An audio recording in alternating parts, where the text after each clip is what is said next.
नमस्कार, मैं हूं राहुल राजपूत। दो टूक की शुरुआत करते हैं। यूपी में महिला आरक्षण को लेकर सियासत गरमाती जा रही है। नारी शक्ति वंदन अधिनियम पर विपक्ष के रवैये के खिलाफ लखनऊ में जन आक्रोश महिला पदयात्रा निकाली गई, जिसमें सीएम योगी भी शामिल हुए। मुख्यमंत्री ने इंडी गठबंधन को महिला विरोधी कहा। सीएम योगी ने कहा कि कांग्रेस हो या समाजवादी पार्टी, इनके कृत्य महिला विरोधी है। मुख्यमंत्री के बयान पर एसपी अध्यक्ष अखिलेश यादव ने पलटवार किया। अखिलेश यादव ने कहा कि उनकी पार्टी हमेशा महिला आरक्षण के पक्ष में रही है। अखिलेश यादव ने उल्टे बीजेपी पर आरक्षण को रोकने के आरोप लगाए। अब सवाल खड़ा होता है कि क्या यूपी में 2027 का फैसला महिलाएं करेंगी? दो टूक में करेंगे चर्चा। पहले सुनते हैं बयान। ये कांग्रेस हो या समाजवादी पार्टी, इनका चेहरा और लोकतांत्रिक है, इनके कृत्य महिला विरोधी है। इनके सामने प्रधानमंत्री मोदी जी ने जो विकल्प दिया था अपनी महिला विरोधी छवि को समाप्त करने के लिए, उसका इन्होंने नाजायज दुरुपयोग करने का प्रयास किया है। और आज इसीलिए देश भर में आधी आबादी कांग्रेस और उनके सहयोगी दलों के महिला विरोधी आचरण के खिलाफ सड़कों पर आंदोलन कर रहा है। हम समाजवादी लोग हमेशा महिलाओं के आरक्षण के पक्ष में रहे हैं। महिलाओं को आरक्षण मिले, उन्हें आगे बढ़ने का मौका मिले। अगर कोई आरक्षण को रोकना चाहता है तो वो भारतीय जनता पार्टी है। उसकी बदनीयत को हम लोग कामयाब नहीं होने देंगे। केवल लोकतांत्रिक जीत नहीं हुई, बल्कि भारतीय जनता पार्टी की बदनीयत की भी हार हुई है। और ऐसे में बड़े सवाल। महिला आरक्षण पर सियासी वार 27 का रण तैयार। महिला आरक्षण पर क्लेश, 27 में योगी बनाम अखिलेश। आरक्षण पर सियासी तकरार, नीयत साफ या सिर्फ प्रचार। आधी आबादी को सम्मान, जमीन पर अधूरा अभियान। इन्हीं सवालों के साथ मेहमानों से करेंगे चर्चा। हमारे साथ मेहमान जुड़े हैं। सबसे पहले परिचय करा दे। ऋचा सिंह जी, प्रवक्ता बीजेपी। यश, भारतीय प्रवक्ता समाजवादी पार्टी। मोहम्मद फरहान जी, कांग्रेस नेता। आप सभी मेहमानों का स्वागत है। यश भारती जी, आवाज आ रही है आपको? अखिलेश यादव कह रहे हैं कि नीयत नहीं है और हमेशा से महिला आरक्षण को लेकर समाजवादी पार्टी का स्टैंड क्लियर है, लेकिन बीजेपी का कहना है कि ऐसा कुछ नहीं है, बस वो बयानों में है।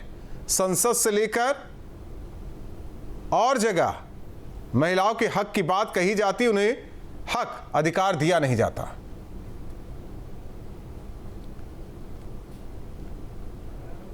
ये देखिए, अगर वाकई में महिलाओं को अधिकार देने की बात होती तो 543 सीटों में आरक्षण देने की बात होती, 33% आरक्षण भारतीय जनता पार्टी वहां देने की बात करती।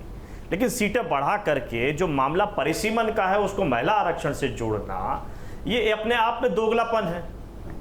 सबसे पहले भारतीय जनता पार्टी अपने राजनीतिक दल के अंदर, जैसे अटल बिहारी वाजपेयी जी की सरकार में लाल कृष्ण आडवाणी जी ने प्रस्ताव लाया था, तब उन्होंने 98 में यही बात की थी और चुनाव आयोग को प्रस्ताव भेजा था। और उस प्रस्ताव में यह कहा था कि जब तक सदन में चीजें पास नहीं हो रही थी, राजनीतिक दल अपने राजनीतिक दल के अंदर 33% महिलाओं को आरक्षण दें। भारतीय जनता पार्टी में 28 राज्यों में 8 यूनियन टेरिटरीज, ये चीजें देखिए, जहां प्रदेश अध्यक्ष हो, कोई प्रमुख पद पे हो। मैं यश जी एक, अब हम आगे बढ़ते हैं ना, हम पीछे की बात नहीं कर रहे, हम आगे बढ़ना चाहते हैं। भारतीय जनता पार्टी दल के अंदर महिलाओं को कोई राजनीतिक हिस्सेदारी, भागीदारी प्रमुख है। उनका जो बड़ा संगठन है आरएसएस, जिसके निर्देशन पे, जिसके अंग के रूप में काम करती है भारतीय जनता पार्टी, क्या कभी आपने निर्णायक भूमिका में देखा किसी महिलाओं को?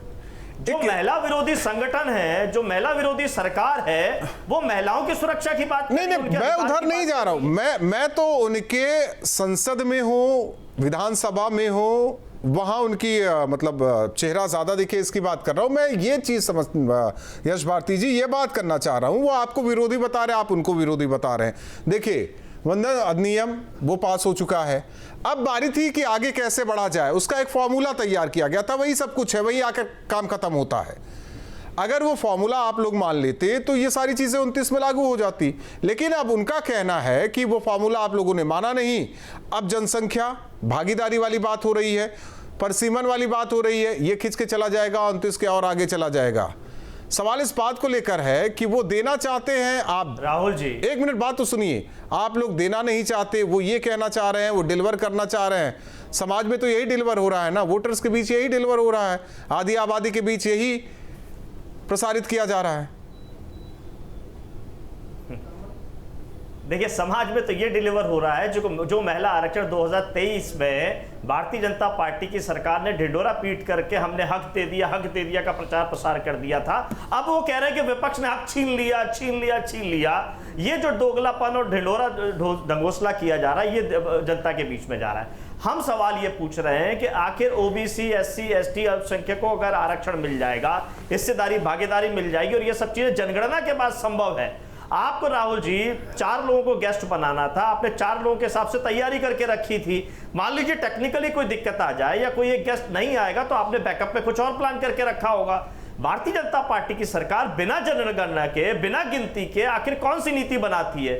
वही जीएसटी, बढ़ाए हुए जीएसटी का ढोंग ढकोसला करेंगे, उसको इवेंट बना देंगे। नहीं, उन्होंने क्या कहा था? उसका भी उन्होंने क्या कहा था? आधार कौन से जनगणना को आधार, कहती भी हम करेंगे। यश भारती जी, कौन से जनगणना को आधार बनाने की बात उन्होंने कही थी? देखिए, आज वर्तमान में हम हैं, वर्तमान में जब जनगणना की बात हो रही है तो जातीय जनगणना की बात हम कर रहे हैं और हिस्सेदारी, भागीदारी की बात कर रहे हैं। क्यों भाग रही है भारतीय जनता पार्टी सरकार? ठीक, मोहम्मद फरहान जी, कांग्रेस ने अगुवाई की है और कहा जा रहा है कि कांग्रेस का ही सारा किया धरा है, कांग्रेस के जाल में बाकी सारे क्षेत्रीय दल फंस गए। जहां उनका नफा होना था वहां कांग्रेस ने नुकसान करा दिया।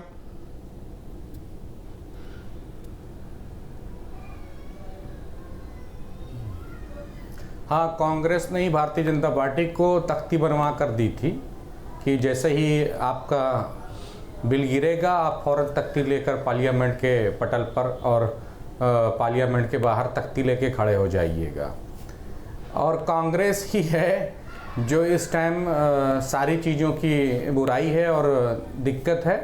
मोदी जी को अगर सर्दी होती है तो उसकी जिम्मेदार भी कांग्रेस, मोदी जी को बुखार हो, भारतीय जनता पार्टी की किसी आदमी की तबीयत खराब हो जाए, सारी जिम्मेदारी कांग्रेस की है।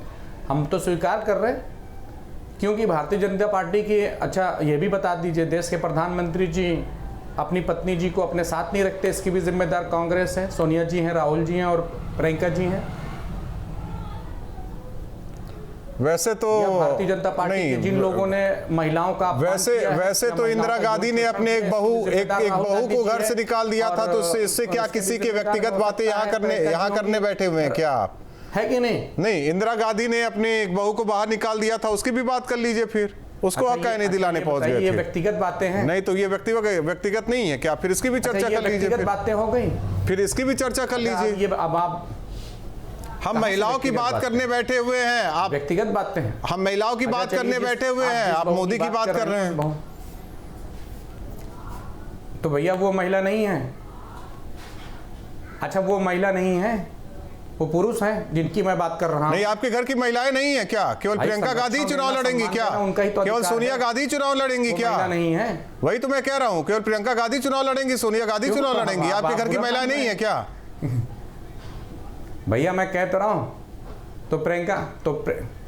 तो प्रियंका जी ने साफ लफ्जों में तो कहा ना कि हम महिलाओं के सम्मान में खड़े हुए हैं। भारतीय जनता पार्टी की दोहरे चरित्र और उसका चाल, उसका चित्रण सब जनता के सामने बेनकाब हो गया। भारतीय जनता पार्टी महिलाओं को गुमराह करना चाहती थी, उसे आरक्षण देना ही नहीं चाहती थी और वो पटल पर साफ लफ्जों में दिखाई दिया। फरहान जी, और दूसरी बात आप सुन लीजिए, पूरी बात सुन लीजिए। फरहान जी, बीजेपी तो अभी आई है ना, 14 से अभी तक चल रही है, ठीक है। उससे पहले आप लोग थे ना, आपकी पार्टी की सरकार थी, तो कितना हक मिला महिलाओं को? लोकसभा में, राज्यसभा में, विधानसभा में, विधान परिषद में कितना हक मिला? भैया अरे थोड़ा बहुत मिला हो, 1-2 चीजें हो तो बताएं। नहीं, बताइए ना कितना हक मिला, बताइए तो कितना हक मिला। 1-2 हो तो बताएं। आधा घंटे की डिबेट में जो भी है, 1-2 नहीं, एक ही 2 बता दीजिए ना फरहान जी, फिर हम आगे बढ़ लें। लोकसभा में आप ये बताइए, लोकसभा में अरे चलिए एक दो बता देते हैं। लोकसभा स्पीकर मीरा कुमार जी कौन थी? एक दलित महिला को सम्मान देकर भाई कहां से कहा? मैं उस सीट की बात नहीं कर रहा हूं, उसके सामने बैठने वालों की बात कर रहा हूं, सामने बैठने वालों की बात कर रहा हूं। क्यों वो अब आप बताते हैं, अब आप ये बता रहे हैं लोकसभा के अंदर अध्यक्ष बनाने की बात बता रहा हूं। एक दलित महिला को अध्यक्ष बनाने का काम किया है, ठीक है। आप अपने पार्टी का राष्ट्रीय अध्यक्ष बना दीजिए एक महिला को, कौन मना कर रहा है?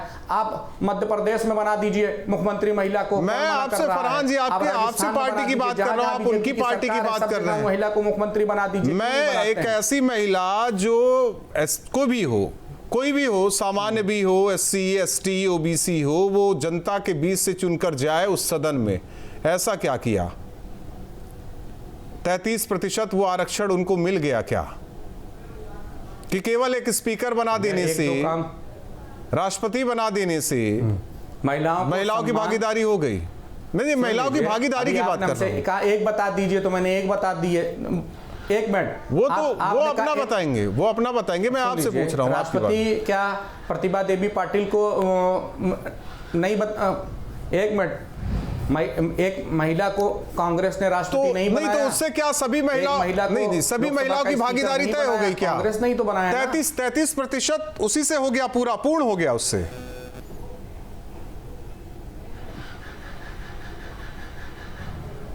महिलाओं को सबसे पहले नहीं, मेरा कहना है 33% का अधिकार जो है हुआ उससे पूर्ण हो गया क्या? मैं इतना जानना चाह रहा हूँ। कांग्रेस पार्टी हमेशा महिलाओं को आगे रखने की 33% जो हिस्सेदारी होनी चाहिए लोकसभा, राज्यसभा, विधान परिषद, विधानसभा का काम किया हुआ है क्या?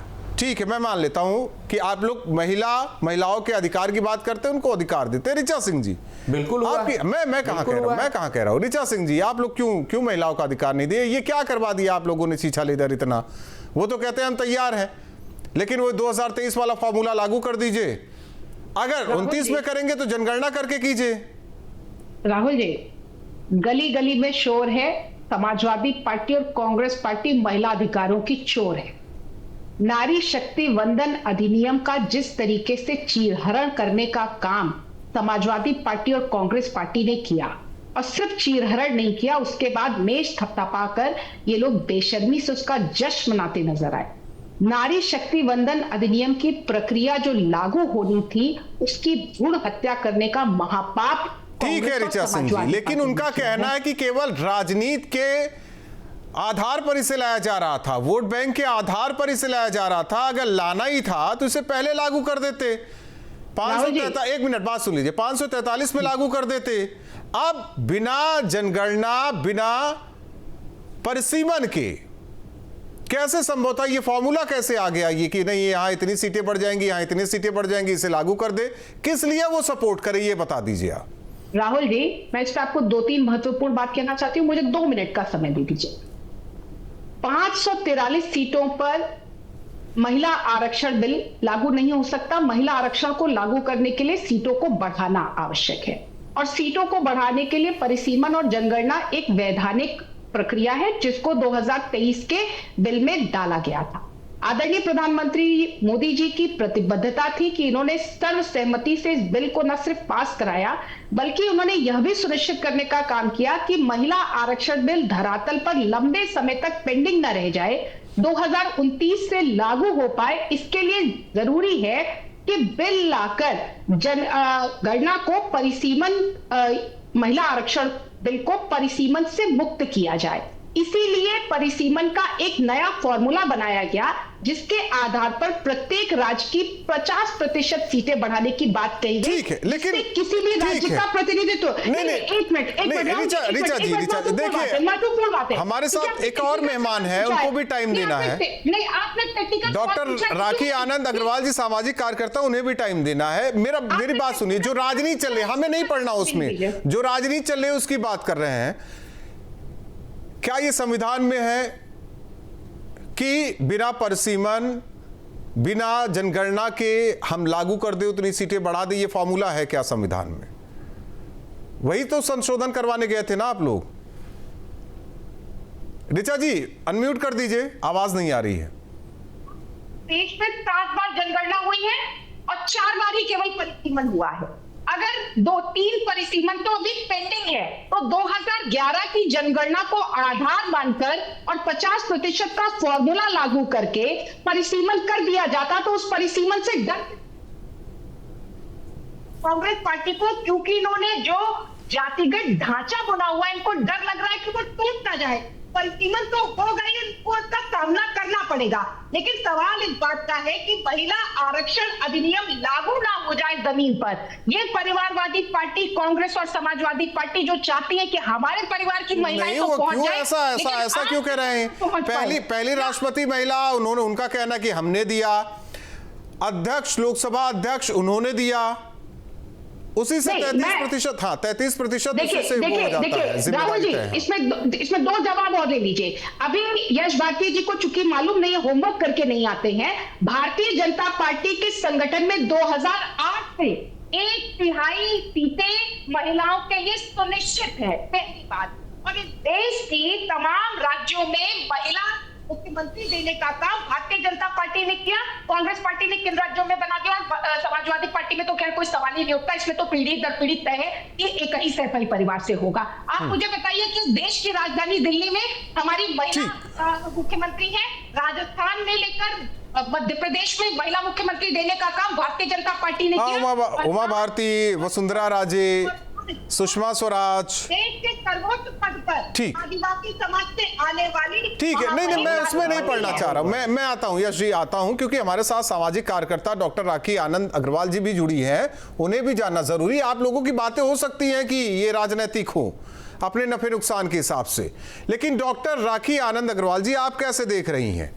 लखनऊ की सड़कों पर देखा ये? नमस्कार, मैं ये देखती हूँ कि सिर्फ 14% जो है महिलाओं की भागीदारी है आज संसद के अंदर। कितनी महिलाएं हैं जो कितने सारे अच्छे कार्य कर रही हैं, या वो डिजर्व करती हैं कि वो आज संसद में बैठे, लेकिन उनको कभी ना कभी मौका नहीं मिलता है। तो ये सच है कि बीजेपी के कार्यकाल में ही और 2023 में ही महिला बिल तो ऑलरेडी पास हो चुका है। बात अब ये है कि उसके जो साथ की लॉज बनाने हैं कि किस तरह से उसको लागू किया जाए। अब अगर परिसीमन को अलग से डिस्कस किया जाता, मैं ये नहीं कह रही कि परिसीमन के बगैर, मुझे भी लगता है कि ये महिला बिल को लागू करना बहुत ही मुश्किल होगा, क्योंकि आप देखिए अगर किसी को 33% सीट आपने दे दी तो उनके जो अपने एमएलए और एमपी हैं वो तो नाराज हो जाएंगे उनसे, तो उनका क्या होगा? तो ये लागू करना इसी ढांचे में 543 सीट्स में मुश्किल है, ये तो हम भी मानते हैं, और परिसीमन को लागू करना चाहिए और उसी के बाद ही ये पॉसिबल हो पाता।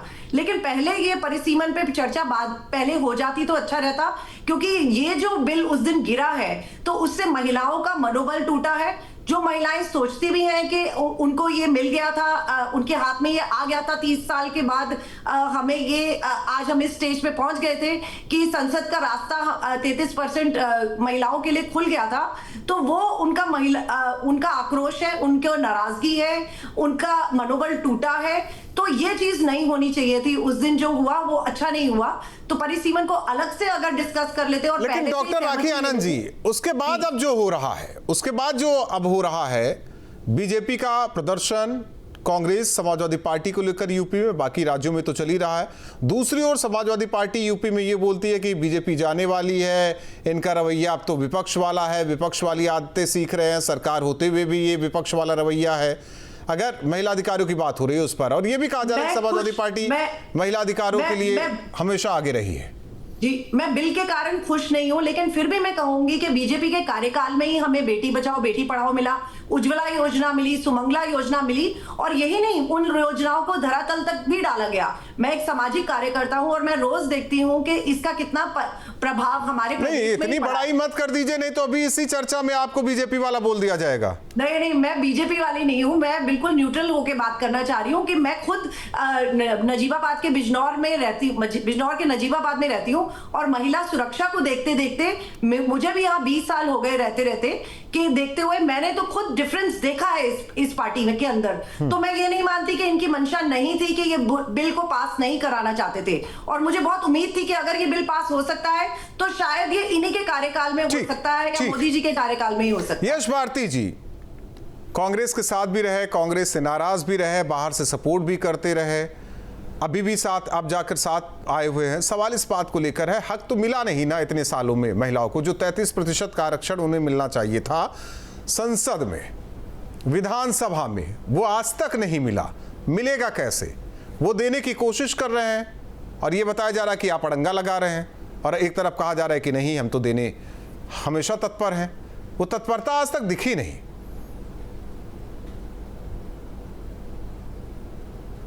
राहुल भाई देखिए, हक और हिस्सेदारी के बिना आरक्षण अधूरा है। हम नारी शक्ति चाहिए, नारी के नाम पे नारे नहीं चाहिए जो भारतीय जनता पार्टी नारे लगा रही है। जो माननीय अखिलेश यादव जी ने बात कही, जिसको आपने अभी कोट किया, ये देखिए ना, धरना प्रदर्शन रैली ये कौन कर रहा है? सत्ता सरकार वाले कर रहे हैं, जिनको जिम्मेदारी निभानी है। बात करते, चर्चा करते, चीज़ों को स्पष्ट करते, सिर्फ क्योंकि आपको इवेंट करना है। मध्य प्रदेश में जो इवेंट हुआ उसमें लोकसभा की पूर्व अध्यक्ष सुमित्रा महाजन नहीं दिखी, जो इंदौर का लंबे समय तक प्रतिनिधित्व करती रही। पूर्व मुख्यमंत्री अभी उमा भारती जी का नाम ले रही थी, ऋचा सिंह जी, वो उमा भारती जी मंच पे नहीं दिखी। भोपाल लोकसभा का प्रतिनिधित्व कर चुकी साध्वी प्रज्ञा ठाकुर जी, जिनको हिंदू हृदय सम्राट बना करके, बेचारी बना करके भारतीय जनता पार्टी ने प्रस्तुत किया, वो मंच पे नहीं दिखी। यशोधरा राजे सिंधिया जी, वो मंच पे नहीं दिखी। तो बहुत सारी ओबीसी महिलाएं, बड़ी नेत्रियां मंच से दूर रखी थी, और जैसे ही मंच से नीचे उतरे सिर्फ पुरुषों के अलावा कुछ नहीं दिखा। और जब जो बची कुछ महिलाएं थी उनसे पूछा गया कि ये किस बिल के लिए आई है, तो कोई बोला बिजली के बिल के लिए, कोई बोला राशन के बिल के लिए। उन्हें पता ही नहीं था कि आखिर आप लाए क्यों हैं। 25,000 का आंकड़ा लाने की बात थी और चंद सैकड़ों में लोग निपट गए। तो इनको समर्थन ना इनकी पार्टी की महिलाओं से, नेत्रियों से मिल रहा है, जनता से मिल रहा है। समझ में आ रही बात आपको? किस तरीके से ओबीसी के अधिकार को छीन रहे हैं। दूसरा, राहुल जी टाइम कम है ना, मेहमान भी चाह रहे हैं, टाइम भी कम है। बड़ा उदाहरण है इस पैनल में ऋचा जी, 2 बार विधानसभा का मुझे पता था अभी मेरे ऊपर आएंगे, मैं उसका जवाब दे दूं। राहुल जी, मुझे मालूम था लड़ी ऋचा जी। अब आप इनको आवाज सुन लीजिए, इतना उत्तेजक नहीं है, उत्तेजक की जरूरत नहीं है। ठीक है, 1 मिनट। परिवार उनको इतना हृदय प्रिय था। हो गया, यश भारती यादव जी जिंदाबाद। और आज परिवारवादी पार्टी नहीं, आप भारतीय जनता पार्टी से सुनिए, ऐसे तो मोहम्मद फरहान जी पहले किसी का झंडा बुलंद करते थे, आप कांग्रेस का झंडा बुलंद कर रहे हैं। उसमें क्या, नेता है, नेता तो जाते रहते हैं। ऋचा जी सवाल ये उठता है, 1 मिनट। यश भारती आप सुन लीजिए, मारते हैं। यश भारती जी सुन तो लीजिए, सुन लीजिए। जय जयकार करते हुए नहीं थकती थी, 2 बार चुनाव लड़ लिया। यश भारती की आवाज को डाउन करें पीसीआर प्लीज। ठीक है, बोलिए ऋचा जी बोलिए। ऋचा जी, आदरणीय मुलायम सिंह नेताजी ने समाजवादी पार्टी की स्थापना से पहले 6 दल बदले, इसलिए दल बदलने पे आप चर्चा ना करें। दूसरी बात है, हम थे लेकिन हमने डंके की चोट पर छोड़ दिया, क्योंकि समाजवादी पार्टी में मेरी जाति को लेकर मुझे कम से कम 100 बार अपमानित किया गया। ट्विटर पर कोट एंड कोट आपके सारे बयान मौजूद है। अखिलेश यादव जी उसमें नहीं, तो वो तो कहते हैं महिलाओं का सम्मान करते हैं। अखिलेश यादव तो कहते हैं महिलाओं को अधिकार मिलना चाहिए, महिलाओं का सम्मान करते हैं। लड़के हैं, लड़कों से गलती हो जाती है, समाजवादी पार्टी के लोग गलती कर देते हैं। आदरणीय डिंपल यादव जी को मंच से खड़े होकर ये कहना पड़ता है कि मैं भैया से शिकायत कर दूंगी, तो जिस पार्टी की राष्ट्रीय अध्यक्ष की पत्नी उस पार्टी में सुरक्षित नहीं है, तो वहां पर आम महिलाओं का क्या हाल होगा, इसको पूरा उत्तर प्रदेश जानता है। अब आते हैं महिला आरक्षण बिल पर। महिला आरक्षण बिल को पास होने देने की मंशा समाजवादी पार्टी की कभी नहीं थी। 1996 से लेकर आज तक जब महिला आरक्षण बिल को रखा गया सदन में, तो समाजवादी पार्टी के नेताओं ने कोट एंड कोट कहा कि अगर महिला आरक्षण बिल लागू हो जाएगा तो इस देश के युवा सांसदों को संसद में सीटी बजाने का मौका मिल जाएगा। वो छोड़ देते हैं। पहले अब मैं आपकी बात करता हूं। ठीक है, उनकी मंशा नहीं है, लेकिन कांग्रेस की है ना। फरहान जी, आपकी तो है ना मंशा, ना आपकी पार्टी की है। फरहान जी, राहुल भाई अब सुनने दीजिए ऋचा जी। देखिए, फरहान जी की पार्टी का थोड़ा म्यूट करिए तब तो मैं बोलूं।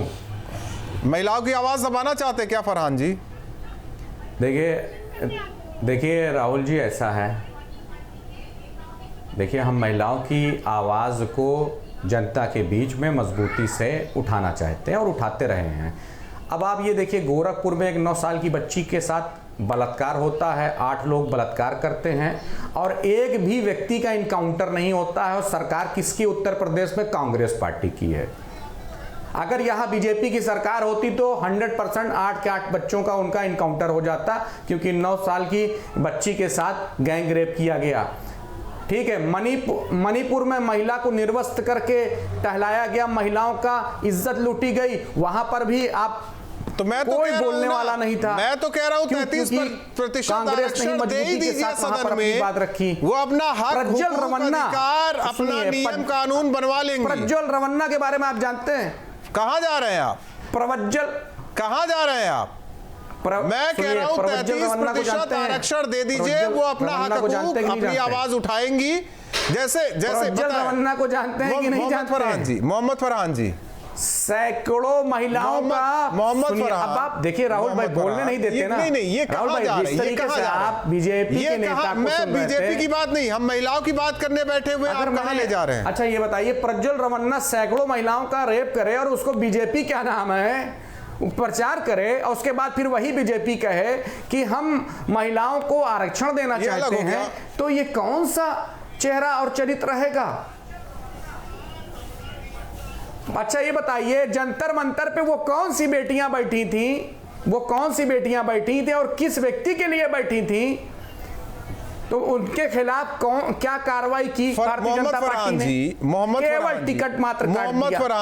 केवल टिकट काटने से बेटियों का सम्मान बढ़ेगा या बेटियों को इंसाफ मिलेगा? कुलदीप सिंह सेंगर कौन थे? मोहम्मद फरहान जी किसी के साथ दो मामला हो, मोहम्मद फरहान बीजेपी में आधे से ज्यादा, किसी के साथ बीजेपी में आधे से ज्यादा है तो उसका फैसला आधे से ज्यादा नेता और विधायक ऐसे हैं, महिलाओं को हक देना है, उसका फैसला सांसद करेंगे, सभी पार्टियों के सांसद करेंगे।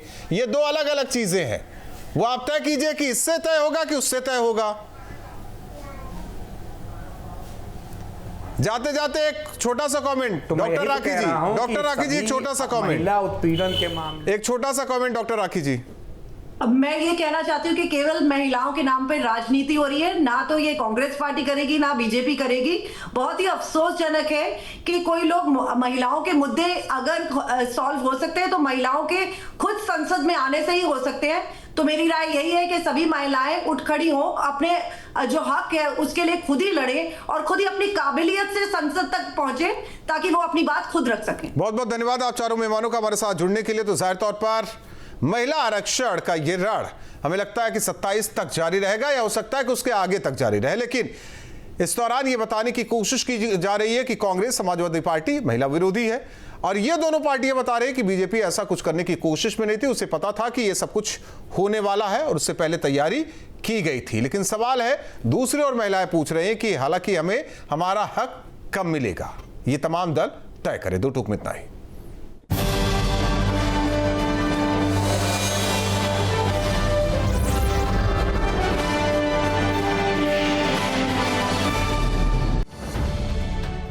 अब से डीडी फ्री डिश की चैनल नंबर 57 पर देखिए न्यूज नेशन।